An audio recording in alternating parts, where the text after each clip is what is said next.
Ladies and gentlemen, after doing a video about Dr. King of Matiang'i having his campaigns in the United States of America, I have received messages from both the UK and the United States of America, basically on what they expect from their leaders. Now, first of all, let me take you through a brief history on how the people in diaspora, Kenyans in diaspora, are always involved in the politics. When the campaigns come, leaders of various quarters, especially those ones of the presidency, they go to the US to campaign. President William Ruto went there and he spent some number of days there. We had Uhuru Kenyatta as well. Raila Amolo Odinga also did the same thing. Now, when they visit these people, during that time, they take the people of diaspora to matter a lot. But after that has happened, after the elections, they forget about them. Not even the opposition, even the government that involves these people in anything that is happening in the country. So therefore, when I listen to their messages today, I realized one simple thing. They have things they need them to be done by leaders either in opposition or while in government. And the expectations of the people of diaspora that I was able to realize both from the US and the UK is this. They always want things, at least our leaders, to do things in such a way that it's indicating Kenya will be a better place, just like what they are seeing in places where they are, like the US and the UK to be specific. So therefore, there's a presentation, not just in government, but also in opposition, that they need to see from our leaders. Now, they also have expectations that when we are crafting, as leaders, when they are crafting their manifestos, when they're making speeches, they also do one simple thing: incorporate ideas that are going not just to impress the people of the US and UK and other parts of the world, but also to indicate that they want to change life here in the country to look like almost that one that they also live in their respective countries of residence. So, ladies and gentlemen, on this particular video, I want to take you through on what the people in diaspora expect from Dr. King of Matiang'i, because the message was very clear to Matiang'i. But before I take you through, if this is the first time you're watching my videos at Mukwa Times, kindly take a second or two to subscribe to this channel, Mukwa Times. After subscribing, always feel free to comment on the comment section anything that you feel about the video. And also my number is there. If you can't comment as well, you can as well hit me up, call me, share with me. And for those who want to support the channel, you're highly welcome, and I really appreciate. At least we can better the environment of what we do here in Mukwa Times. Now let me dive into the topic today, but before I do so, let me give you 2 seconds to subscribe before I proceed. Number one thing that the people of diaspora want, it is that whenever we are making, as leaders in this country are making what you call the manifestos, they recognize the exposure. In that, they always remember that these people have gone to these countries, gotten exposed, and learned so many things. And these things, if they can be incorporated, that is now I mean the people in diaspora, be incorporated either in making the manifesto or even doing the campaigns, and or even while running the government, they incorporate it in such a way that they can share the ideas from abroad, so that at least they can be able to bring an impact in the country, more especially in creating employment, because up there are so many employment opportunities. So if they are incorporated, they are able to bring a positive impact for the well-being of the common man. So they want the people, the leaders, to recognize the exposure. Number two, also, we know that Kenyans who mostly go abroad, most of them are well educated, with various levels of expertise. Now, these people, they also want the expertise to be recognized. There are Kenyans who have made tremendous contributions in various countries. Some of them are surgeons, but they are not recognized back here in the country. So there should be a mechanism, not just from the people in opposition or maybe from the leaders, but also the government, that these people, their contribution abroad can be recognized in the country, in the sense that they are able also to do some few things in the country that can turn around the well-being or maybe the state of the nation. That is very crucial. So, ladies and gentlemen, these people are not just giving this because they want, because they're in other countries like United States of America. No, they are saying this because they can also take part in the development of the country. Now, they're also saying a very simple thing. There is a tendency of ignorance. The moment a leader takes power, they are ignored. The ideas they give, or even whatever they do, it doesn't make sense at all. So it's ideal that once you've gone for the campaigns, talk to them, take it like it's your personal initiative to recognize them while in government.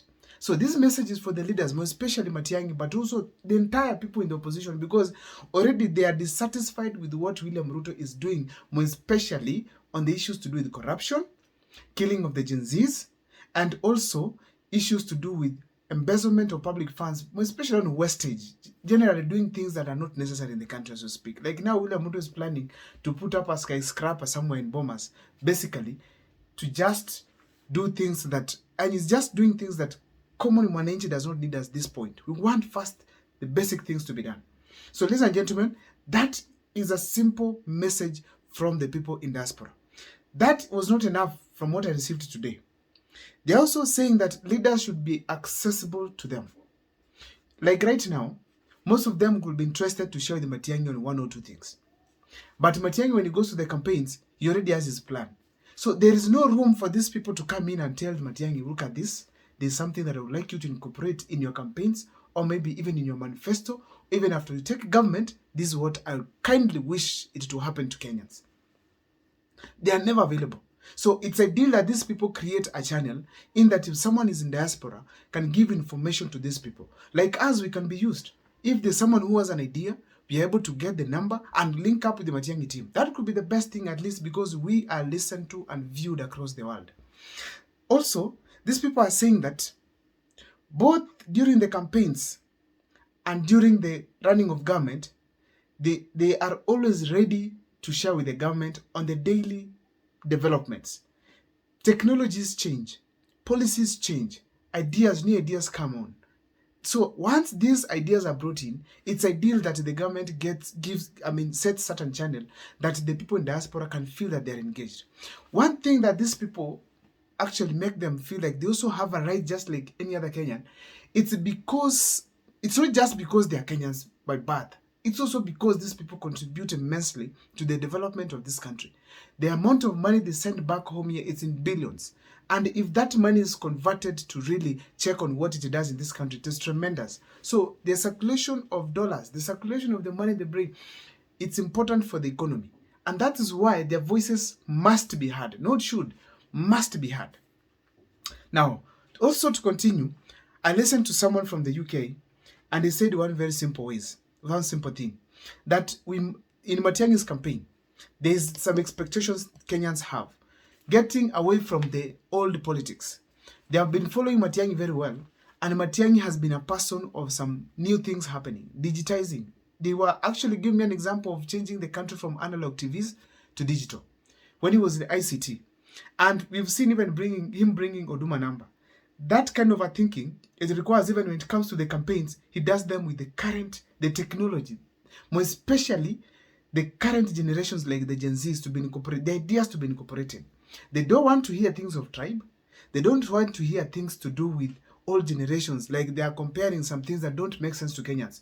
So they want Matiang'i to be a transitional leader, both from the campaigns all the way to what we call the running of the country. So therefore, they need to be incorporated in such a way that they can also share their opinion on how this idea of being a transitional president or maybe presidential candidate can be done.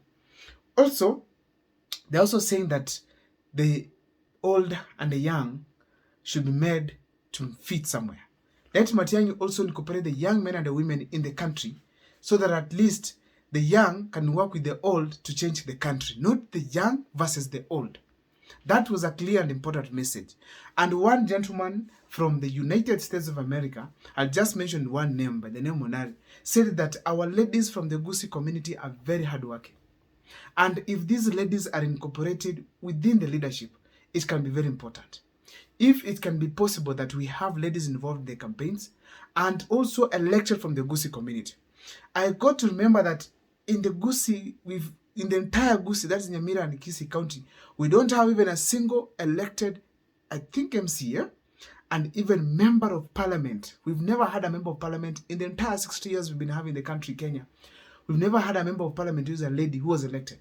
So therefore, it's a wake-up call for Matiang'i to support ladies, his team to recognize ladies, his party to give party tickets to ladies, so that at least we can have inspirations, so that we can have young girls being actually inspired by the leaders in power, more especially the female ones, so that at least also we can have a different mindset on the running of the affairs of the country and also these ones of the Gusii entirely.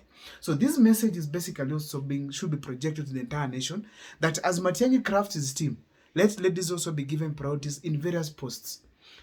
Actually, even if it's elected posts, even if it's possible, they can scrap off what you call the registration fee for nomination and stuff, so that you can have ladies participate freely and get elected in various positions in the country, so that they can also take part freely in the running of affairs of the Republic of Kenya, the loving country that we belong to. I don't know what's your take about the message from diaspora, but please, on the comment section, share with me what you think. Always feel free to engage me, because that is how we get to pass these messages across. I always get impressed when I get a call from one of my supporters. That is the best thing that can happen to me. See you next time for more videos. My name is Abel Mukwa.